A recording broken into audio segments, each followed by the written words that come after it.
Hey guys, welcome back to the Sports Stuff video. Today, we're talking about our NFL 2023 draft rankings. Today, we'll be doing the offense. Tomorrow, the defense will be released. And then again, on Thursday, the day of the NFL draft, I'll be releasing my final mock draft of the 2023 NFL season. So if you guys do enjoy these videos and want to see more, leave a like, comment, subscribe, hit the notification bell to be notified when I post next. Let's get into it. Sorry, I'm a little under the weather. My brain is a little scrambled right now, but let's head over to starting off our 2023 NFL draft rankings. Let's talk about the quarterbacks. So I want to talk about a couple honorable mentions. These did not crack my top three at the position. Will Levis, obviously out of Kentucky. I think he has the NFL size and the strength. He has a good arm, good accuracy, and I believe he's like 6'5", 230. The only issue with me is that he has rough mechanics, and his production in college did not match what I was hoping for out of a prospect that's being touted as a top 10 guy. I just wish that he had a little more college numbers, and I wish that his footwork and throwing mechanics were a little more clean and polished. DTR, Dorian Thompson-Robinson out of UCLA.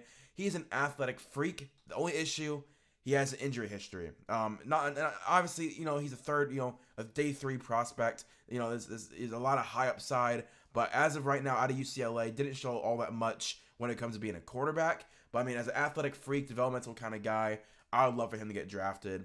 Hendon Hooker out of Tennessee. I think he has really good accuracy. The only issue is that Tennessee, they ran a very non-NFL offense that's going to be completely alien to him in the NFL. So maybe that did stunt his growth. And he's 25 years old. That's very hard to say as a quarterback in the NFL coming in as 25 years old. There's guys who are currently in the playoffs that are younger than Hendon Hooker is. And then finally, I think Tanner McKee out of Stanford. He has a size, he has a strength, just like Will Levis. Only issue, he's got a slow processor. That's my biggest issue with Tanner McKee, is I feel like he reads the game really slow. And as a quarterback, you got to be able to make quick decisions, quick reads, quick throws. And I feel like for Tanner McKee, all that is a little slow. But I mean, he's big and strong. Is he not 6'7"? He's 6'6". Let me come over here and find out. He's like 6'7" or 6'6". He is 6'6", 231. He has elite size, really good arm span. I like Tanner McKee, but I just think overall, you gotta think about what you're doing when it comes to slow processing. But moving on to our top prospects. Let me move my camera.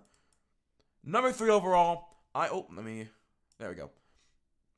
Number 3 overall, I do have Anthony Richardson as my number 3 quarterback in this class. He has the NFL size at 6'4", 244. He's a dual threat quarterback, can run, can throw on the run, which is really good as well. He tested out his world at the combine. He was probably the most athletic, agile quarterback in this class, and the combine really did raise his stock. He has one of the strongest arms in this class. My biggest issue is the deep ball accuracy ever going to come through with that arm, because you can have a big arm all you want, but if you're throwing it accurately downfield, it doesn't matter. That's why I feel like he struggles with the most. But he's moldable. I think a team like the Giants, like the Titans, the Lions, the Seahawks, they would love an Anthony Richardson. The Colts. But my thing, Anthony Richardson needs to sit for a year. He needs to sit for 1 year, maybe even 2, to really develop, because I feel like with him, we don't want another Malik Willis on our case where he's an athletic dual threat quarterback, gets thrusted into starting because the main quarterback got hurt. This is the type of dude that no matter what, he doesn't play year 1.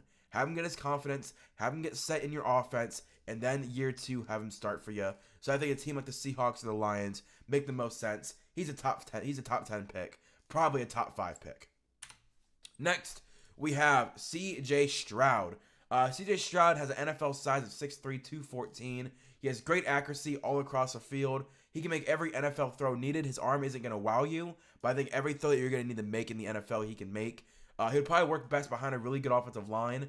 I would hate to see him go to a team that is a bottom offensive line, because I feel like he struggles when it's thrown under pressure. He's at his best when he's throwing and has time to throw. And I think he has really good footwork. He really does twist with his hips. He doesn't rely on his arm strength. He relies on the motions and fluid motions of being a quarterback. His stock is currently dropping because that one test that he did, he scored 18 out of 100. I understand the worries, but I don't think I'd rather what do you do on a football field than a test? Because I think you can't really test to see if someone's a good quarterback, but you can see on the field if they're a good quarterback. And CJ Stroud has absolutely shown that he's the second best quarterback in this class. And number one overall, obviously the best quarterback in this class is Bryce Young. His size is honestly going to be his biggest issue. He's 5'10", 204. That's not good. I think Bryce Young has good agility though when it's needed. When he needs to play make outside of the pocket, he absolutely does it with no issues. He has an arm that anyone would want. Maybe not a super duper arm, but I think he definitely has an impressive arm for a quarterback of his size. Not a Kyler Murray type of arm where Kyler can throw deep and accurate. I think Bryce Young can throw deep and accurate, but not to the level of a guy like Bryce Young, like a Kyler Murray. He overcomes his size issues with his IQ. I think he always makes the right play. He's really good at feeling pressure in the pocket, and he has the potential to be a top 10 QB immediately out of college, which not many quarterbacks could do. I thought Trevor Lawrence was one of the only quarterbacks recently that when he was coming out, I said, oh, he's going to be a top 10 quarterback when he touches the league. I feel the same about Bryce Young. Justin Herbert was another guy I had a high feeling on, but I never made that bet or claim that he'd be a top 10 quarterback coming into the league. I think Bryce Young has that potential. Give him one full season. I think he could easily be a top 10 quarterback at the end of the season, and I wouldn't be shocked. But that's my quarterback rankings. Bryce Young at 1, CJ Stroud at 2, Anthony Richardson at 3, and the rest are just kind of in a mesh for me. Moving on, we got running backs. So honorable mentions, I have Devin Achane. I don't know how to pronounce his last name. Devin, he's got the speed out of A&M. He's got the speed. My issue for most of these running backs, as you can see in my honorable mentions, is size. I value size in my running backs, especially if I want someone to be my lead back. And Devin Achane, I'm going to butcher his name. Devin out of A&M. He's got the speed to maybe be that lightning to someone's thunder, but size is what he really lacks. He's like 5'8". Keaton Mitchell out of Eastern Carolina. I think he's one of the better receiving backs out of the backfield. I wouldn't be surprised if he also takes routes on the outside or in the slots. But out of Eastern Carolina, again, size, man. He's like 5'8", 180. He's a really thin-framed running back, which I do worry about. But I think his talent is very good. Deuce Vaughn, though, out of Kansas State, he has speed and receiving. His size is different. He's short, but he's not light on poundage. This is a thick, chunky running back. I'd be less worried about getting Deuce Vaughn on my team than a guy like Keaton Mitchell. Deuce Vaughn can be someone's thunder. I think he can be that first and second down running back that a lot of teams would want. And I think that he's going to go in day 2 or 3. Round 2 or 3. I'm not going to be shocked when he does. Finally, DeWayne McBride out of UAB. He actually led the league in broken tackles this past season. My only issue with him is change of directions. He doesn't really make fluid cuts. I think he isn't really good at tightrope balance. And for a running back that isn't going to get a lot of playing time because you're not drafting him to be your lead back, change of direction is a very big deal because, the main running back is going to be really good at change of direction. And your backup, you hope, can be a part of that. But again, breaking tackles, he led the league in broken tackles and tackle percentage. I like that in my backup running back. Number 3 overall, I do have Tyjae Spears making the list. I think he's one of the best receiving backs in this class.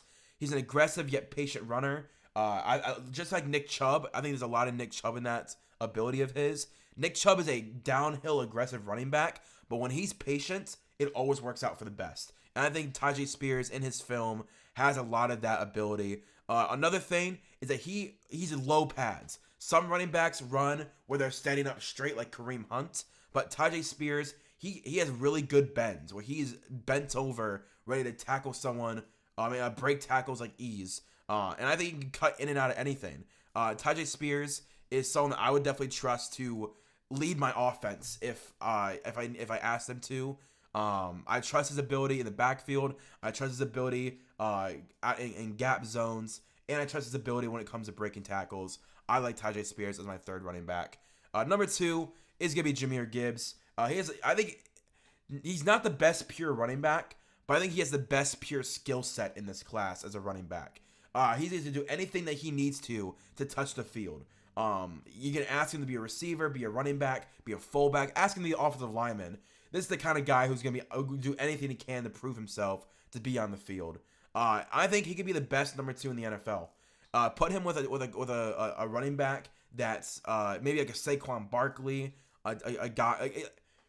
I'm gonna say that. Yeah, I'm gonna go with this. I'm gonna go with the Giants. If the Giants can draft Jahmyr Gibbs and keep Saquon Barkley long term, they would be the best number one, number two running back in the NFL. I don't think Jahmyr Gibbs is gonna start year one wherever he goes. I think most teams are pretty full at the position. Maybe a team like the Chargers could like Jahmyr Gibbs and have him start over Austin Eckler. But if like the Bengals, if the Giants, if the Titans, if they all go with a Jahmyr Gibbs in the second round, he could be the best number two running back in the NFL. I think he does need to work on his pass blocking, and that's not just his his technique of pass blocking, but I think his willingness. I think he doesn't run from pass blocking, but I do see they sub him out a lot when it comes to pass blocking. In the NFL, if you're going to be a lead back, you got to be your first, second, and third down kind of guy. And I think Jahmyr Gibbs definitely needs to develop his pass blocking a little bit more. But again, I think it's more technique than it is willingness. And finally, obviously, number one, we have Bijan Robinson. Like I said, Jahmyr Gibbs is the best pure skill set. Bijan Robinson is the best pure running back in this class by a wide margin. He can do literally anything that you want on a football field. In my opinion, Bijan has a case to be the best player in this class, period. And kind of like Najee Harris did in his rookie year in 2020 or 2021, I think that Bijan Robinson could lead in his rookie year, lead the league in usage rate. That means he's going to be on the field, touching the ball in their offense more than any other running back in the league. And I think that's easily going to be what Bijan does, whatever team he goes to. Now, if he goes to a team like the Eagles, it's going to be a little different.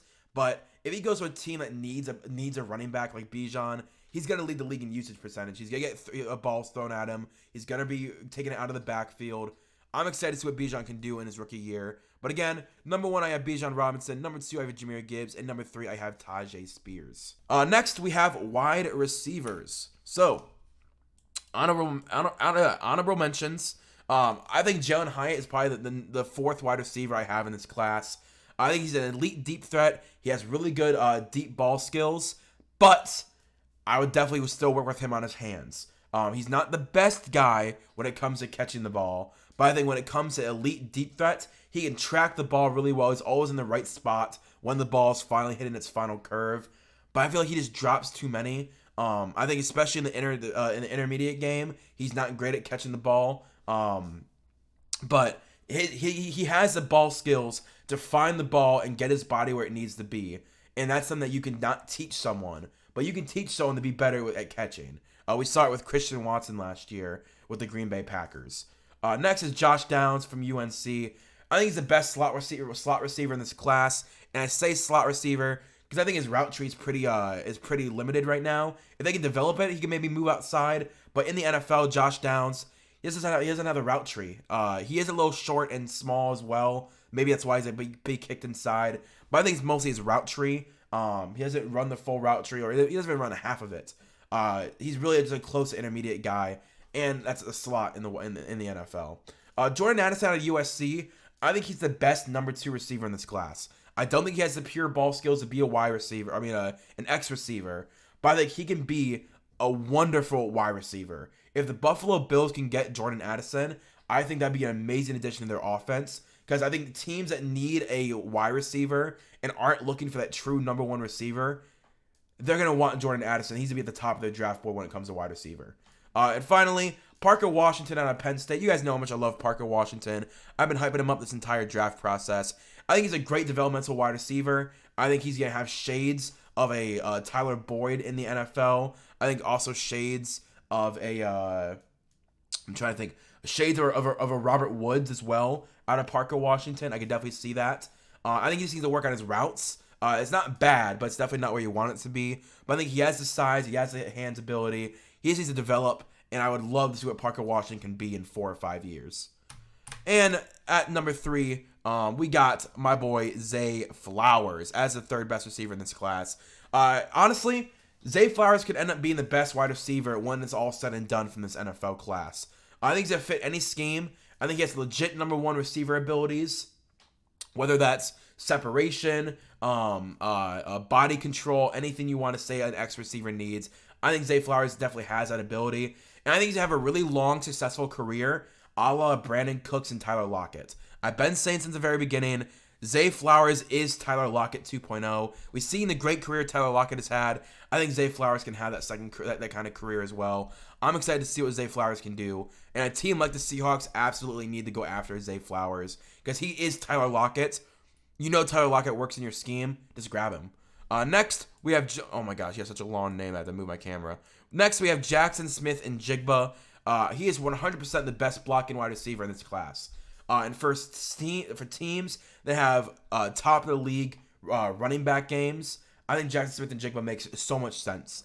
He's super productive when healthy. In 2021, I think he was like the number 2 receiver on the Ohio State team. They had Chris Olave, Garrett Wilson, and Jackson Smith-Njigba, and Marvin Harrison Jr. He was like the second best receiving wide receiver that year. So he's great at tracking the deep ball as well. I don't think he's going to be asked to run a lot of deep routes, but he's definitely great at it. But he's going to do most of his damage in the slot, like I say. I don't think he's a pure slot wide receiver, but I think his speed is going to limit him a little bit. But he's really good at tracking the ball, has good hands, and again, the best blocking receiver in this class, which is something that a team like the Cleveland Browns, a team like the Green Bay Packers are going to love in a Jackson Smith-Njigba. Finally, though, I still have Quentin Johnston as my number 1 wide receiver out of TCU. He's currently falling down draft boards because some teams like certain things over other things. Like some teams like blocking way more. I think Quentin Johnston is the only true, though, number 1 receiver. As much as I love Zay Flowers, I think Quentin Johnston has all the abilities that an X receiver has. He has every intangible. He's great sideline balance, great ball tracking, great vision, great route tree as well.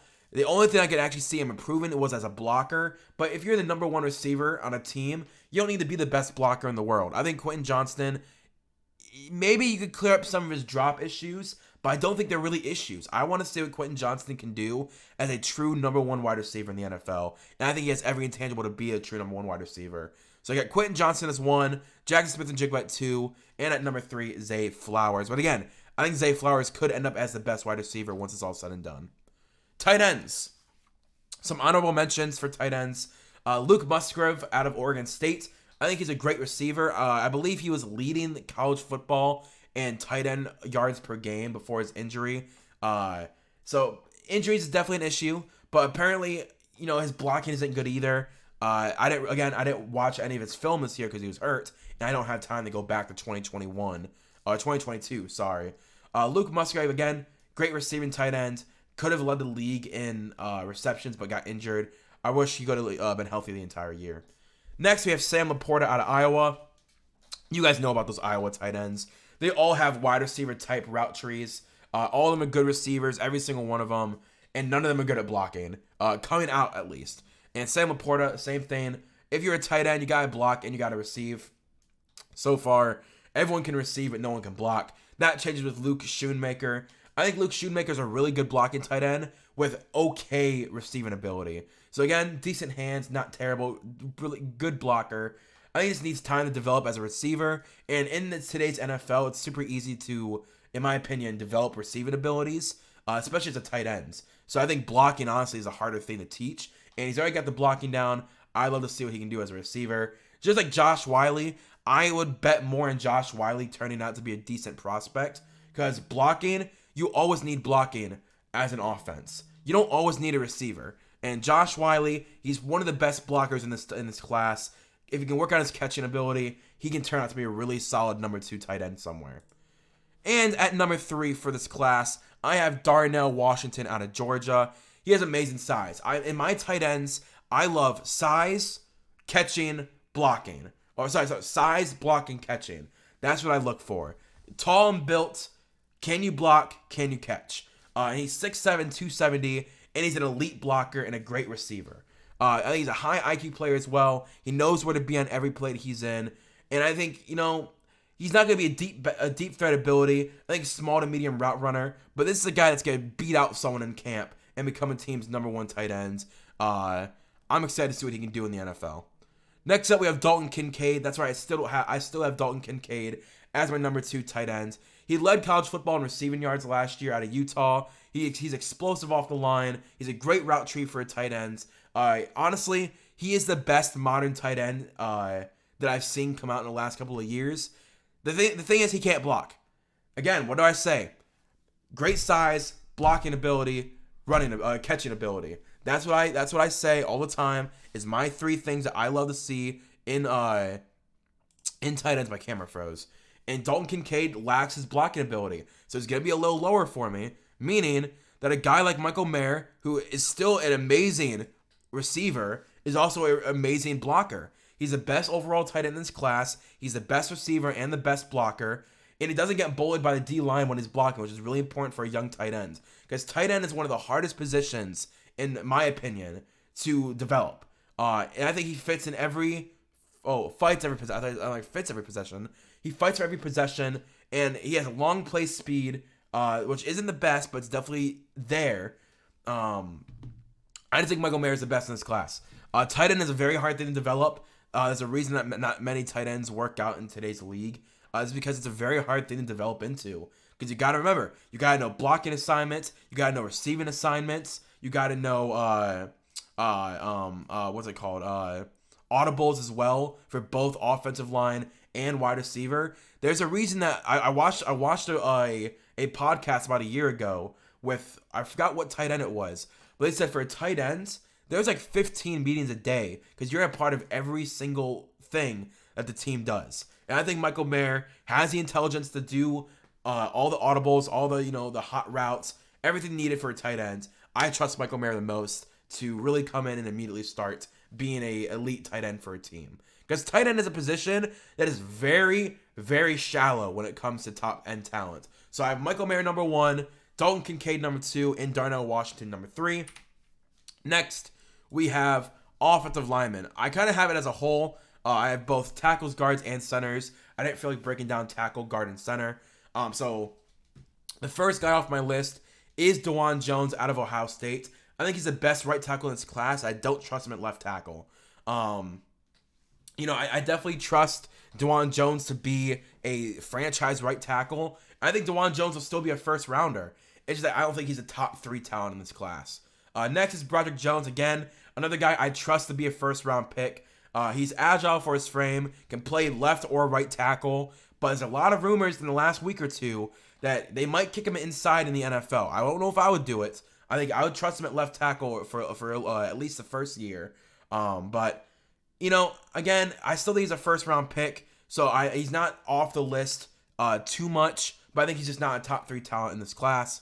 John Michael Schmitz, again, I think he's the only first round center in this class. The thing with center, it's an undervalued position. We saw a guy like Tyler Linderbaum last year go at 24 overall, and I don't think John Michael Schmitz is as good as Tyler Linderbaum was. So I think he's a first round talent, but I think he's going to go a first couple picks of the second round. And then Steve Avila is the first guy, not in the first round I have. He has great base to build on, great frame, great bends. I think he just overreaches at times, and he kind of expends himself. Luckily, he's not a tackle, because when you're a tackle and you overreach, you just get passed on. They just do an inside swim move and they walk past you. But as a guard, when you overreach, yes, sometimes they can go past you. But I think Steve Avila has the strength to hold up in the interior. First, number 3, we have Osiris Torrance. He's the only guard I have on this list. He's a built guard at 6'5", 347. He's an absolute mauler in the run game, and he's a great pass blocker. I think he can play either side of the line. He played left guard at college, but I think he can play either side of the line. He does struggle against speed rushers, but I think Osiris Torrance is the best guard prospect in this class. I think he's going to be really good. He's going to be a first rounder, and I think he's going to be probably within the top 20 picks. I think someone's going to overreach for him because guard is a position that not a lot of people are good at in the league. So if you can get a really good guard, you lock him up for as long as you can. You get him as soon as you can in the draft. Next, we have Peter Skoronski. That's right, I don't have Peter Skoronski as number 1 anymore. I think he's a great O-line prospect. I think he can hold up at left tackle, but teams like the Chicago Bears, they value length at tackle. So he might be asked to move the left guard or right guard, depending on the team that takes him. But if he wants to stay at left tackle, I just think it limits what teams want him. He does have shorter arms, and it won't fit every scheme, but I think as a talent, Peter Skoronski is a very good guy at left tackle, and it could be even better at interior lineman. And number 1 overall, I do have Paris Johnson Jr. I think he's the best overall tight end. I think he's the best overall tackle in this class. He's the why is it saying all this? Why did it not update? I think I got it confused. Paris Johnson Jr. works in every scheme. Really good pass blocker, really good run blocker. I think he has a good frame as well, good size, good foot technique, beats every swim move, cut move. He can really beat anything. He doesn't overreach, doesn't overstep. He's a really good prospect that, again, I trust to build my foundation of my offensive line on, or to finally be the puzzle piece to a really good offensive line to make it elite. So I believe that's it, correct? Yes, that is it. So if you guys do enjoy, please leave a like, comment, subscribe. If you agree with my rankings, let me know. Again, tomorrow will be the defensive rankings, and then the final mock draft will be coming out Thursday morning. If you guys do enjoy, please leave a like, comment, subscribe. Hit the notification button to be notified when I post next. I'll see you guys later. Peace and bye.